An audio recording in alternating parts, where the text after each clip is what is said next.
Hi everyone, welcome back to the fourth episode of NUDDA 24/7. Today we're going to be talking about Filipino boxing.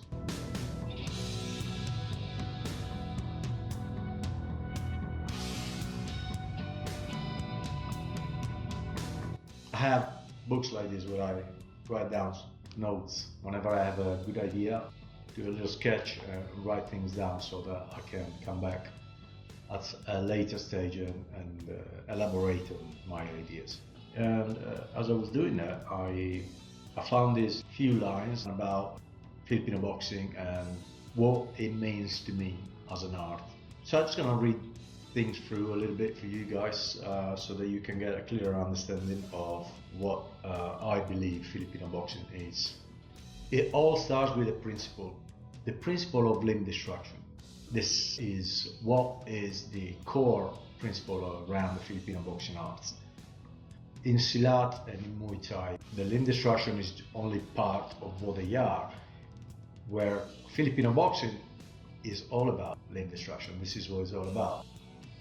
In Filipino boxing, the limbs that are coming at you are seen as a target and basically is view or seen as something you can actually attack and strike. And as I said before, it's not something that is exclusive to Filipino boxing. You have and found this principle in other arts, again, such as Silat or Muay Thai. But Filipino boxing is nothing but that.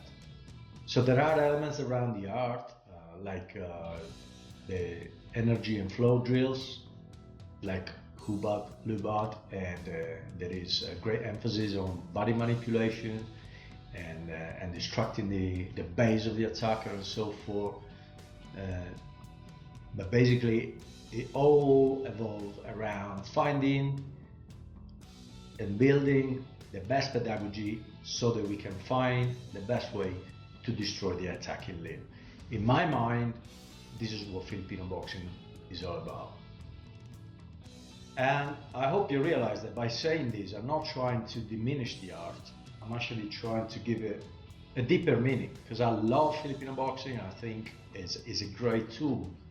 But the fundamental issue that I see when people are trying to explain what Filipino boxing is, they don't talk enough about this.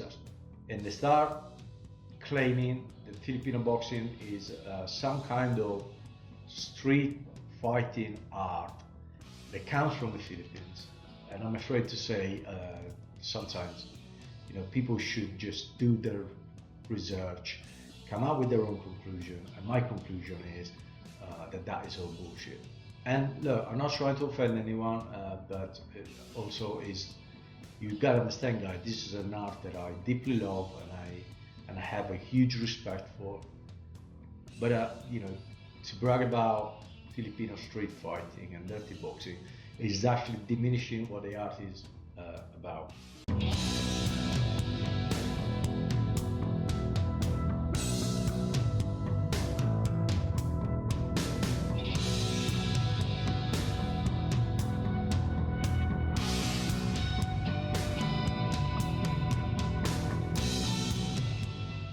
So all the moves around Filipino boxing, they all originate from the knife.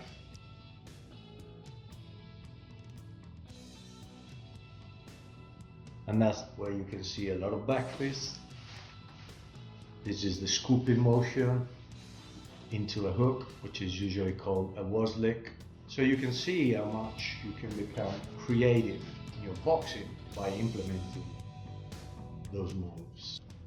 Once you demolish the attacking limb and you go past that goal, so you have implemented your beautiful limb destruction, you have to reverse the boxing or Muay Thai. So the way I see Filipino boxing is as a side dish.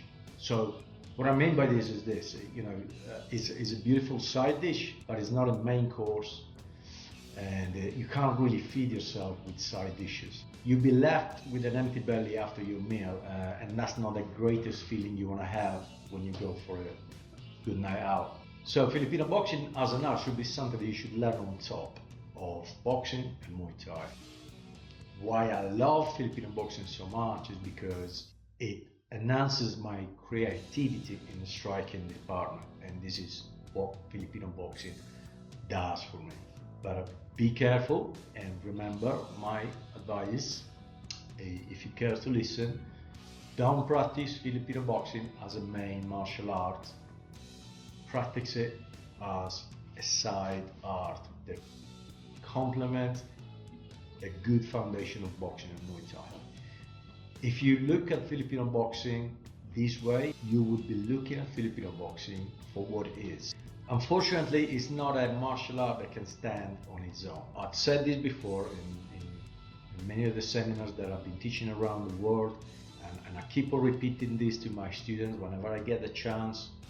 So if you learn Muay Thai or boxing or a combination of the two, and you get very good with those two, you might not need Filipino boxing. But if you want to add that kind of little extra flavor into your striking, and you want to make it a little bit more creative and beautiful, as my good friend Adam Dankton says, if you want to add the art into the martial when you do your striking, then come and learn Filipino boxing. I learned everything that I know about Filipino boxing from Guru Terry Barnett. Some of the solutions that I found within the Filipino boxing framework, yes, I can count them as my own, but it's only an extension of Guru Terry's teaching. We all should strive to put our own mark into whatever we're practicing, but let's be careful. Let's not try to claim that we have invented something new. We just have put our personal touch into it. So I hope this video helps explain a little better what Filipino boxing is or isn't, and I hope you enjoyed, and feel free to send us a message or leave a comment to start a discussion here. And one thing about this I would say is please keep it civil and keep it mature, because nobody has time to argue with keyboard warriors.